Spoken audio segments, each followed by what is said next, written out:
नमस्ते। आज के इस विशेष वैज्ञानिक विश्लेषण में हम कुछ ऐसे भौतिक और संरचनात्मक रहस्यों की जांच करेंगे जो आधुनिक विज्ञान के लिए आज भी एक बहुत बड़ी पहेली बने हुए हैं।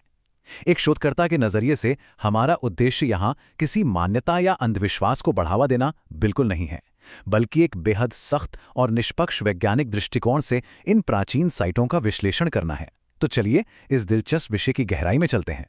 तो आज के हमारे इस शोध का रोड मैप कुछ इस प्रकार रहेगा। सबसे पहले हम भूतापीय और वायुमंडलीय प्राकृतिक विसंगतियों पर गौर करेंगे। दूसरा, हम उन संरचनाओं को देखेंगे जो सीधे सीधे गुरुत्वाकर्षण को चुनौती देती हैं। तीसरा, जैविक और भौतिक सामग्री विज्ञान की सीमाओं को परखेंगे। चौथा, उपचार के कुछ अनुभवजन्य अध्ययन देखेंगे। और अंत में भविष्य के शोध के लिए क्या रास्ते बचते हैं उस पर चर्चा करेंगे। आगे बढ़ने से पहले आइए जांच के मापदंडों को स्पष्ट कर लेते हैं। आखिर वैज्ञानिक विसंगति या साइंटिफिक एनोमली होती क्या है? सरल शब्दों में ये एक ऐसा भौतिक या संरचनात्मक गुण है जिसे स्पष्ट रूप से देखा और नापा तो जा सकता है, लेकिन हमारे वर्तमान स्थापित वैज्ञानिक मॉडल उसे समझा नहीं सकते। आप इसे प्राचीन दावों और आधुनिक साइंस के बीच का सीधा टकराव कह सकते हैं। चलिए अपने पहले विषय की ओर बढ़ते हैं, भूतापीय और वायुमंडलीय प्राकृतिक विसंगतियां। हिमाचल प्रदेश की कांगड़ा घाटी के ज्वाला देवी मंदिर के बारे में तो आपने सुना ही होगा। यहाँ सहस्राब्दियों से बिना किसी ईंधन के अग्नि जल रही है। अब एक और तो इसकी पौराणिक उत्पत्ति है जो इसे देवी सती से जोड़ती है, लेकिन दूसरी ओर आधुनिक भूवैज्ञानिकों की एक स्पष्ट परिकल्पना है कि जमीन के नीचे प्राकृतिक गैस का कोई विशाल भंडार होना चाहिए। एक वैज्ञानिक दृष्टिकोण से देखें तो गैस रिसाव की ये थ्योरी ही सबसे लॉजिकल प्रतीत होती है ना? लेकिन जरा रुकिए, जब वास्तविक आंकड़ों का विश्लेषण किया गया तो परिणाम सच में हैरान करने वाले थे। प्राकृतिक गैस का स्रोत खोजने के लिए भूवैज्ञानिकों ने 9 किलोमीटर तक गहरी ड्रिलिंग की। जरा सोचिए, ये माउंट एवरेस्ट की ऊंचाई से भी ज्यादा गहराई है। और परिणाम क्या निकला? बिल्कुल शून्य। प्राकृतिक गैस का एक निशान तक नहीं मिला। ये हमारे स्थापित भूवैज्ञानिक मॉडलों की एक बहुत बड़ी विफलता है।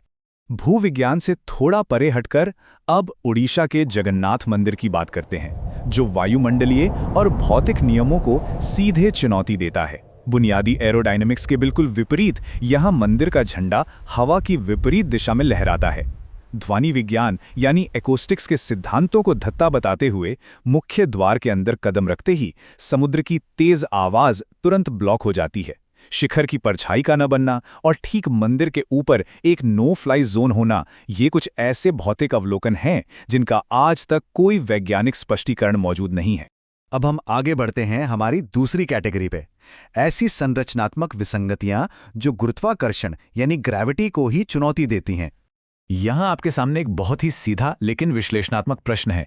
यदि कोई भारी भरकम पत्थर का खंभा छत से तो जुड़ा है लेकिन जमीन को नहीं छू रहा, तो उस विशाल संरचना का भार आखिर संतुलित कैसे होता है? हमारे गुरुत्वाकर्षण के बुनियादी नियम भला इसकी अनुमति कैसे दे सकते हैं? लेपाक्षी के वीरभद्र मंदिर में जब इसकी भौतिक जांच की गई तो कुछ बेहद दिलचस्प बातें सामने आईं।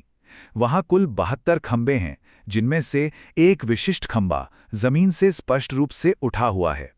दुनिया भर के इंजीनियरों ने लिटरली इसके नीचे से कपड़ा आर पार निकालकर इसके हवा में लटके होने की पुष्टि की है।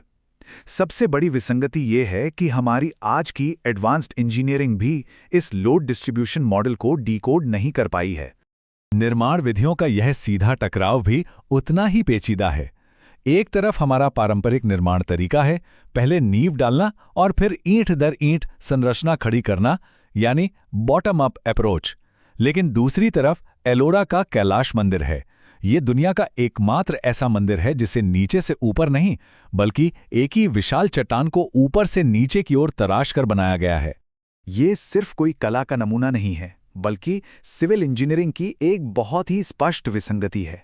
जरा कल्पना कीजिए, हजारों टन पत्थर को ऊपर से नीचे काटना और एक दोष रहित मंदिर तैयार करना, वो भी बिना एक भी गलत कट के।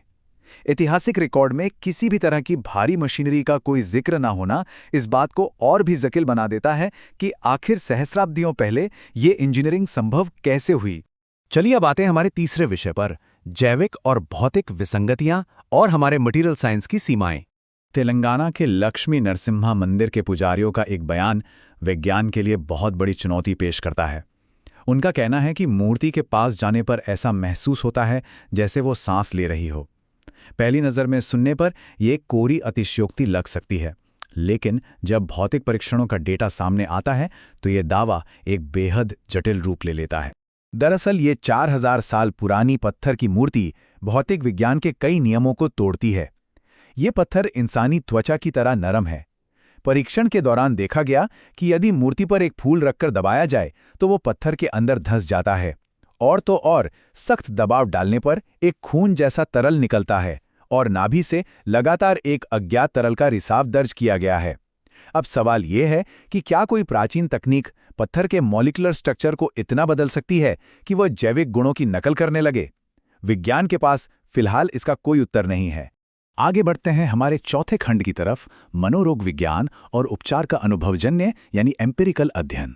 राजस्थान का मेहंदीपुर बालाजी मंदिर सदियों से मानसिक बीमारियों के इलाज का केंद्र माना जाता रहा है, लेकिन अकादमिक और वैज्ञानिक दृष्टि से वर्ष 2013 बहुत महत्वपूर्ण है।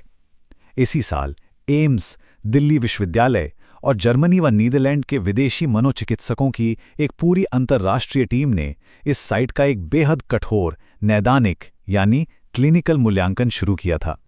इस क्लिनिकल इवैल्यूएशन का जो निष्कर्ष निकला वो आधुनिक चिकित्सा विज्ञान के लिए सच में हैरान करने वाला था। शोधकर्ताओं ने बाकायदा दर्ज किया कि गंभीर मनोरोगों और शारीरिक बीमारियों से पीड़ित लोग बिना किसी भी मानक फार्माकोलॉजिकल दवा के केवल उस विशिष्ट वातावरण की प्रक्रियाओं से ठीक हो रहे थे। बिना किसी मेडिकल इंटरवेंशन के इस स्तर की हीलिंग आज भी हमारे लिए एक बड़ा शोध का विषय बनी हुई है। अब हम अपने अंतिम पड़ाव पर हैं, निष्कर्ष और भविष्य के शोध के मार्ग। तो इन सब बातों का निचोड़ क्या है?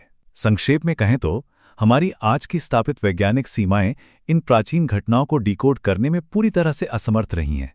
चाहे वो ज्वालाजी में 9 किलोमीटर की ड्रिलिंग के बाद भी गैस का न मिलना हो, लेपाक्षी का हवा में झूलता हुआ खंबा हो, या फिर एलोरा का टॉप डाउन निर्माण हो, हमारे पास नापने के लिए डेटा और अवलोकन तो मौजूद हैं, लेकिन इन सबके पीछे का क्यों और कैसे, इसका कोई ठोस वैज्ञानिक उत्तर हमारे पास नहीं है। ये पूरा अकादमिक विश्लेषण हम सबके सामने एक बहुत ही विचारोत्तेजक प्रश्न छोड़ जाता है। क्या ये संभव है कि प्राचीन काल में प्राकृतिक विज्ञान और वास्तुकला के किसी ऐसे फंडामेंटल वेरिएबल की समझ थी जो हमारी आधुनिक विज्ञान की पकड़ से अभी भी बहुत दूर है? क्या हमारी वैज्ञानिक जांच में कोई ऐसा अहम हिस्सा छूट रहा है जिसे हमें फिर से खोजने की आवश्यकता है? ये कुछ ऐसे सवाल हैं जो निरंतर शोध की मांग करते हैं। इस विश्लेषण में हमारे साथ जुड़ने के लिए आपका बहुत बहुत धन्यवाद।